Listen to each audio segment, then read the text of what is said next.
Okay, यहाँहरु सबैजनालाई फेरि पनि मैले स्वागत गरे। Welcome everybody. हामी सेक्सन 11 को रिभिजन गर्दै थियौं। रिभिजनमा यो भन्दा अगाडि हामीले 6 देखि 7 वटा जति भिडियो अवेलेबल गराइसकेका छौं। ठ्याक्कै काउन्ट यताउति मिस्टेक भएको हुन सक्छ। जे होस्, हामीले यो भन्दा अगाडि पढेको भने चाहिँ 11 को सबसेक्सन 3 सम्म पढाएका छौं। अब चाहिँ हामी 3 त देखि अगाडि कन्टिन्यू गर्ने छौं है त। ल, र सायद यो भिडियोमा चाहिँ हामी सम अप गर्ने छौं सेक्सन 11 को सबै, र त्यसपछि हामी एउटा नेक्स्ट भिडियो बनाउने छौं जहाँ चाहिँ एमेन्डमेन्टको पोर्सनहरु मात्रै कभर गर्ने छौं। त्यो सँगै हाम्रो सेक्सन 11 कभर हुनेछ र म टाइम वेस्ट नगरिकन हाम्रो रिभिजन गर्नुपर्ने पोर्सनमा अगाडि बढ्न चाहे त। 11 को सबसेक्सन 3 तबाट अगाडि बढौं। त भने मैले त। ओके, यसमा चाहिँ के भन्यो भन्दाखेरि माइक्रो इन्टरप्राइजको कुरा गरेको छ। 11 को सबसेक्सन 3 तले चाहिँ यदि माइक्रो इन्टरप्राइज जुन चाहिँ हाम्रो इन्डस्ट्रियल इन्टरप्राइज एक्टको सेक्सन 17 को सबसेक्सन 2 कले छुट्याएको छ, माइक्रो इन्टरप्राइज यदि वुमनको अनरशिपमा एस्टाब्लिश भएको छ भनेदेखि 10 वर्षसम्म चाहिँ 100% ट्याक्स रिबेट हुन्छ।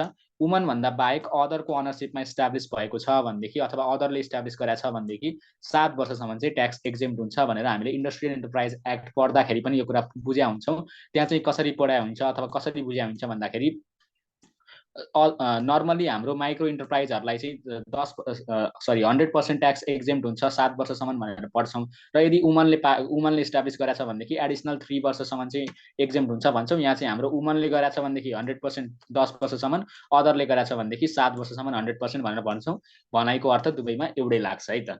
त्यसपछि अर्को हाम्रो त पछि 3 थमा हेर्दै छौं। 3 थमा के भन्छ भन्दाखेरि कुनै पनि एन्टिटी जुन चाहिँ एउटा प्रोजेक्टमा इन्गेज भएको छ, जुन प्रोजेक्ट चाहिँ अन्य कुनै एन्टिटीले कन्डक्ट गरेको छ, entity wholly engaged in the project conducted by any entity भनेको छ। यो बुझ्नु भन्दा अगाडि हामीले सिम्पली के बुझ्न सक्छौं भन्दा हाम्रो डेप्रिसिएसन जुन सेक्सन 19 ले कभर गर्छ त्यहाँ पढ्दै गर्दाखेरि पनि बीओओटी अथवा बीओटीटी भन्ने जुन एउटा एग्रीमेन्ट छ, मैले ठ्याक्कै शब्द नमिलाएको हुन सक्छु, बीओओटी हो सायद, हाम्रो build and operate and transfer वाला जुन छ हो, त्यस्तो प्रकारको काम गरिन्छ भनेदेखि तिनीहरूलाई अलिकति स्पेशल तरिकाको डेप्रिसिएसनको ट्रिटमेन्ट थियो। त्यो कुरा हामीले यहाँ सम्झिन सक्छौं। यदि कुनै पनि एन्टिटी जुन चाहिँ होल्ली इन्गेज भएको छ project conducted by any entity के को लागि भन्दाखेरि to build public infrastructure and operate and transfer it to government and power generation transmission र डिस्ट्रिब्युसन, यो दुईटा कामको लागि यदि कुनै पनि एन्टिटी इन्भल्भ भएको छ भनेदेखि उनीहरूले पनि ट्याक्स रिबेट पाउँछ, इन्कम ट्याक्स रिबेट। उनीहरूको एप्लिकेबल ट्याक्स रेटमा 20% को इन्कम ट्याक्स रिबेट पाउँछ भन्ने हामीले बुझ्न सक्छौं है त। 3 त पनि सक्यौं, 3 थ पनि सक्यौं। 3 तमा हामीले माइक्रो इन्टरप्राइजले चाहिँ के गर्न पाउँछ भन्ने कुरा गर्यौं। इन्डस्ट्रियल इन्टरप्राइज एक्टमा पनि लिंक गर्यौं, जहाँ चाहिँ अदरले खोलेछ भनेदेखि 7 वर्षसम्म 100% रिबेट, वुमनले खोलेछ भनेदेखि एडिशनली 3 वर्ष यानी कि 10 वर्षसम्म 100% रिबेट। अर्को हामीले 3 थमा के पढ्यौं भन्दाखेरि यदि कुनै पनि एन्टिटी चाहिँ एउटा प्रोजेक्टमा इन्भल्भ भएको छ, त्यो प्रोजेक्टको काम के भन्दाखेरि पब्लिक इन्फ्रास्ट्रक्चर अन गर्ने, अपरेट गर्ने र गभर्नमेन्टलाई ट्रान्सफर गर्ने। अर्को भनेको चाहिँ पावर जेनेरेसन ट्रान्समिसन र डिस्ट्रिब्युसनमा इन्भल्भ भएको छ भनेदेखि उनीहरूले इन्कम ट्याक्स रिबेट कति पाउँछ भन्दाखेरि हामीले यहाँ देख्न सक्छौं 20%, एप्लिकेबल ट्याक्स रेटको 20% चाहिँ रिबेट पाउँछ भनेर बुझ्यौं। अब हेरौं 11 को 3 थ पढेपछि 3 दमा के भन्यो भन्दाखेरि special industries operating after incorporating or shifting in industrial area or rural industrial area। यो चाहिँ के हो भन्दाखेरि एउटा कुनै स्पेशल इन्डस्ट्री रहेछ, त्यो चाहिँ कुनै अब अननोन ठाउँमा अथवा कुनै ठाउँमा इस्टाब्लिश भएको रहेछ। त्यो इन्डस्ट्री चाहिँ के गर्यो भन्दाखेरि इन्कर्पोरेट भनेको चाहिँ सुरुमै इस्टाब्लिश भयो भन्ने बेला भिन्दै हुन सक्छ, अथवा शिफ्ट भएर जेसुकै भएर भए पनि अब त्यो स्पेशल इन्डस्ट्री चाहिँ कहाँ पुग्यो भन्दाखेरि इन्डस्ट्रियल एरियामा गयो अथवा रुरल इन्डस्ट्रियल एरियामा गएर बसेको छ। स्पेशल इन्डस्ट्री कहाँ खुलेको? इन्डस्ट्रियल एरियामा अथवा रुरल इन्डस्ट्रियल एरियामा खुलेको अथवा शिफ्ट भएर गएको छ भनेदेखि, त्यसरी खुलेको छ भनेदेखि 3 वर्षसम्म 50%, शिफ्ट भएर गएको छ भनेदेखि शिफ्ट भएर गएको 3 वर्षसम्म 50%, अनि त्यसपछिको 5 वर्षसम्म चाहिँ 25% ले उनीहरूको ट्याक्स रिबेट लाग्छ। ट्याक्स रिबेट चाहिँ पाउँछन्। सुरुको 3 वर्षसम्म यसरी शिफ्ट भएको अथवा इस्टाब्लिश भएको 3 वर्षसम्म 50% ट्याक्स रिबेट पायो, ट्याक्स एक्जेम्प्ट भयो, रिबेट पायो। त्यसपछिको चाहिँ 5 वर्षसम्म चाहिँ उनीहरूले 25% इन्कम ट्याक्समा रिबेट पाउँछन् भनेर हामीले बुझ्न सक्छौं। त्यसपछि 3 द पछि हामी जान्छौं 3 धमा। यहाँ के भन्छ भन्दाखेरि यदि कसैले र मेटेरियल अथवा सब्सिडायरी र मेटेरियल नेपालमै, कन्ट्री भनेपछि अब नेपालै भनौं, यहाँनेरि चाहिँ नेपाल भित्रै प्रोड्युस भएको र मेटेरियल अथवा सब्सिडायरी र मेटेरियल चाहिँ स्पेशल इन्डस्ट्रीलाई बेचिराखेको छ भनेदेखि सेल अफ र मेटेरियल और सब्सिडारी र material produce within the country, यो एकदम इम्पोर्टेन्ट छ है त। नेपालमै प्रोड्युस भएको हुनु पर्यो त्यो चाहिँ, र त्यसले चाहिँ सेल गर्छ स्पेसल इन्डस्ट्रीलाई भनेपछि त्यसरी जेनेरेट गरेको, त्यसरी सेल गरेर जेनेरेट गरेको इन्कममा चाहिँ 20% ट्याक्स रिबेट हुन्छ भनेको छ है त। यो चाहिँ यसरी सेल गरेको मात्रै, मानव इक्जाम्पलको लागि कसैले चाहिँ यसरी यो र मेटेरियल अथवा सब्सिडारी र मेटेरियल नेपालमै उत्पादन भएको त्यो मेटेरियल चाहिँ स्पेसल इन्डस्ट्रीलाई पनि बेच्थ्यो र अन्य इन्डस्ट्रीहरूलाई पनि बेच्थ्यो भनेदेखि स्पेसल इन्डस्ट्रीलाई बेचेर कति पैसा कमायो त्यो निकाल्ने, त्यो अनुसारको हाम्रो ट्याक्सेबल इन्कम छुट्याएर निकाल्ने, र त्यसमा चाहिँ 20% ट्याक्स लायबिलिटी जति आउँछ त्यसमा 20% रिबेट पाउँछ भनेर हामीले बुझ्न सक्छौँ। त्योभन्दा अदरको केसमा चाहिँ भएन। त्यसैले इम्पोर्टेन्ट भनेको र मेटेरियल सब्सिडारी र मेटेरियल चाहिँ नेपालमै प्रोड्युस भएको र बेच्नु पर्यो स्पेसल इन्डस्ट्रीलाई भनेदेखि त्यसको केस छ यहाँनिर। त्यसपछि हाम्रो द पछि अर्को आउँछ ध पछि, सरी 3 ध पछि 3 न मा के भन्छ भन्दाखेरि स्टार्टअप बिजनेस के को लागि भन्दाखेरि डिपार्टमेन्टले प्रिस्क्राइब गरे हुनु पर्यो र कसरी खुल्या भनेदेखि इनोभेटिभ नलेजहरू युटिलाइज गरेर कन्सेप्टहरू स्किल टेक्नोलोजी र सिस्टमहरूको द्वारा चाहिँ स्टार्टअप बिजनेस खुल्या छ भनेदेखि र त्यो स्टार्टअप बिजनेसको टर्नओभर 1 करोड वा त्योभन्दा कम छ भनेदेखि चाहिँ उनीहरूले 5 वर्षसम्म 100% ट्याक्स रिबेट पाउँछन् भनेर बुझ्नु पर्यो। 5 वर्षसम्म स्टार्टअप बिजनेस इनोभेटिभ टेक्नोलोजी अनुसार हुनु पर्यो, अलरेडी इस्टाब्लिस भएको खालको छ भनेदेखि भएन, अलिकति नयाँ, अलिकति पृथक, अलिकति आफ्नो स्किलहरू टेक्नोलोजीहरू कन्सेप्टहरू युज गरेर बनाएको हुनु पर्यो र टर्नओभर चाहिँ 1 करोड वा त्योभन्दा कम छ भनेदेखि त्यसरी इस्टाब्लिस भएको स्टार्टअपले 5 वर्षसम्म चाहिँ 100% ट्याक्स रिबेट पाउँछ भनेर भनेको छ। अर्को अब हाम्रो आउँछ 3 प मा, 3 न पछि हामी 3 प मा जाँदैछौँ। 3 प मा चाहिँ के भन्यो भन्दाखेरि स्पेसल इन्डस्ट्री जुन चाहिँ हाम्रो केटीएम भ्याली अथवा काठमाडौँ भ्यालीमा चाहिँ अपरेट गरिरहेको छ र जसले चाहिँ के डिसाइड गर्यो भन्दाखेरि हामी सिफ्ट हुन चाहन्छौँ अथवा अपरेट गर्न चाहन्छौँ काठमाडौँ भ्यालीभन्दा बाहिर, त्यस्तो खालको इन्डस्ट्रीले चाहिँ सिफ्ट भएको अथवा अपरेसन थालेको चाहिँ 3 वर्षसम्म 100% ट्याक्स रिबेट, त्यसपछिको 2 वर्षसम्म 50% ट्याक्स रिबेट भनेको छ है त। फेरि एकचोटि यसलाई पढौँ।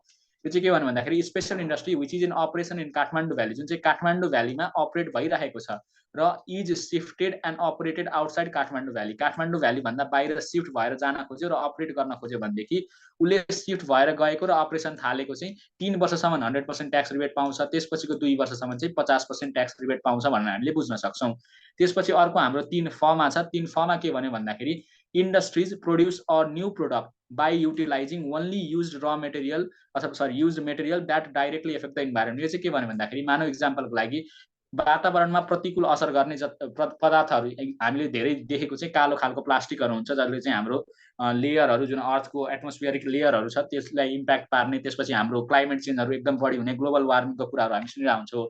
त्यस्तो प्रकारको जसले चाहिँ इन्भाइरोमेन्टलाई एफेक्ट गर्छ त्यस्तो मेटेरियलहरूलाई युटिलाइज गरेर एउटा नयाँ प्रोडक्ट बनाउँछ र त्यो युटिलाइज चाहिँ कसरी गर्छ भन्दा एज अ र मेटेरियलको रूपमा फेरि त्यो हाम्रो इन्भाइरोमेन्टमा असर गर्ने प्रोडक्टहरूलाई चाहिँ अथवा भनौँ त्यस्तो मेटेरियलहरूलाई चाहिँ र मेटेरियलको रूपमा युज गरेर एउटा नयाँ प्रोडक्ट बनाउँछ भनेदेखि त्यस्तो प्रकारको काम गर्न खोलेको इन्डस्ट्रीले चाहिँ 3 वर्षसम्म त्यो इन्डस्ट्री सञ्चालनमा आएको 3 वर्षसम्म 50% ट्याक्स रिबेट पाउँछ, त्यसपछिको 2 वर्षसम्म 25% ट्याक्स रिबेट पाउँछ भनेर हामीले बुझ्न सक्छौँ।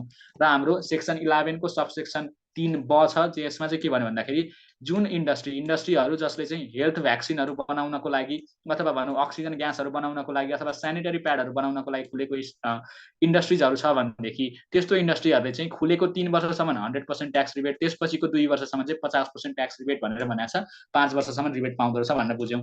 र ओभरअलमा हाम्रो इन्कम इयर 2078-79 अनुसारको रहेको सेक्सन 11 को सबसेक्सनहरू चाहिँ यति नै छन्। त्यसपछि हाम्रो एमेन्डमेन्ट आएको छ अलिकति, त्यो एमेन्डमेन्टवाला पोर्सन पनि हामी कभर गर्ने नै छौँ। अहिलेसम्म चाहिँ हामीले जति पनि हेऱ्यौँ यो चाहिँ हाम्रो सेक्सन 11 को सबसेक्सन 3 सबसेक्सन जति पनि छन् 1, 2 देखि लिएर हामीले 3 ब सम्म कभर गरेका छौँ। यो सबसेक्सनहरू चाहिँ हाम्रो यहीँनिर टुङ्गिन्छ र हामीले नोट 2टा हेर्नुपर्ने नोट छ जुन हामीले छोडिराखेका छौँ, जुन माथि लेखेको छ। यो नोटलाई म हेर्छु है त। ओके, नोट 1 मा के भन्यो भन्दाखेरि 11 को सबसेक्सन 5 मा a person eligible for more than one concession under this section with respect to the same income shall be entitled to the concession of its own choice भनेको छ। यो हामीले 11 2 ख पढ्दाखेरि पनि भनेको थियौँ। यदि 2टा अथवा त्योभन्दा बढी उसलाई चाहिँ बेनिफिट हुने जस्तो कन्डिसन एक्जिस्ट गर्छ भनेदेखि चाहिँ उसले कुनै पनि लिन पाउँछ, त्यो उसको अप्सनमा भर पर्छ। तर यदि 2 ख भन्दा बाहेक कुनै एउटा लियो भनेदेखि ओन्ली 1 हो, तर 2 खलाई सुरुमा लियो भनेदेखि अझै एउटा लिन पाउने अप्सन छ भनेर बुझाएको थियौँ। त्यसपछि नोट 2 ले के भन्यो भन्दाखेरि 11 को सबसेक्सन 4 ले while calculating the income by a person operating transaction eligible for separate benefit under weight a minute है त, हाम्रो यहाँनिर लिङ्क एट्याच गरिएको थियो डिरेक्टिभको, त्यो खोलेको छ। हामी यहाँ पढ्दैछौँ 11 को सबसेक्सन 4 है त। While calculating the income by a person operating transaction eligible for separate benefit under this section shall calculate the such income assuming the income derive by a separate person भनेको छ। यो चाहिँ कस्तो भन्दाखेरि हामीले जुन एक्सपोर्ट इन्कमहरू भनिरहेछौँ, यदि उसले चाहिँ लोकल सेल्स गर्छ भनेदेखि त्यसको छुट्टै क्यालकुलेसन गर्नुहोस्, एक्सपोर्ट सेल्स गर्छ भनेदेखि छुट्टै क्यालकुलेसन गर्नुहोस् भनेर भन्यो। अथवा भनौँ यहाँनिर फर्स्टैमा हाम्रो यहाँ राखिएको छ एग्रिकल्चर इन्कम डिराइभ पनि गर्छ र बिजनेस इन्कम पनि छ एग्रिकल्चर भन्दा बाहेक भनेदेखि एग्रिकल्चर इन्कमको छुट्टै डिराइभ गर्नुहोस्, छुट्टै क्यालकुलेसन गर्नुहोस्, त्यो अनुसारको रिबेट पाउने हो। नर्मलको चाहिँ त्यो अनुसारको रिबेट पाउने हो भनेर यसरी छुट्याएर लेख्नुपर्छ भनेर भनिएको छ है त। ओके, आई होप हाम्रो यो सेक्सन यो भिडियोको पार्टहरू जति पनि भए यो पार्टहरूमा चाहिँ हामीले सेक्सन 11 लाई कभर गर्न कोसिस गर्यौँ। सेक्सन 11 पढ्नुभन्दा अगाडि हामीले अलिकति ब्याकग्राउन्ड बिल्ड गर्नको लागि चाहिँ त्यो रेटहरू जुन लाग्ने हुन्छन् त्यो रेटहरू नर्मल रेटहरू पढ्यौँ। त्यसपछि हामीले सेक्सन 11 कभर गरेका छौँ र एउटा लास्ट सानो सर्ट भिडियो आउनेछ अब यसपछि चाहिँ। त्यसमा चाहिँ हामी के चेन्ज आएको छ त एमेन्डमेन्टवाला पोर्सन मात्रै कभर गर्नेछौँ है त। Thank you everybody for watching till this है। अहिलेसम्म यहाँहरूले सुनिदिनु भयो, हेरिदिनु भयो, त्यसको लागि धेरै धेरै धन्यवाद।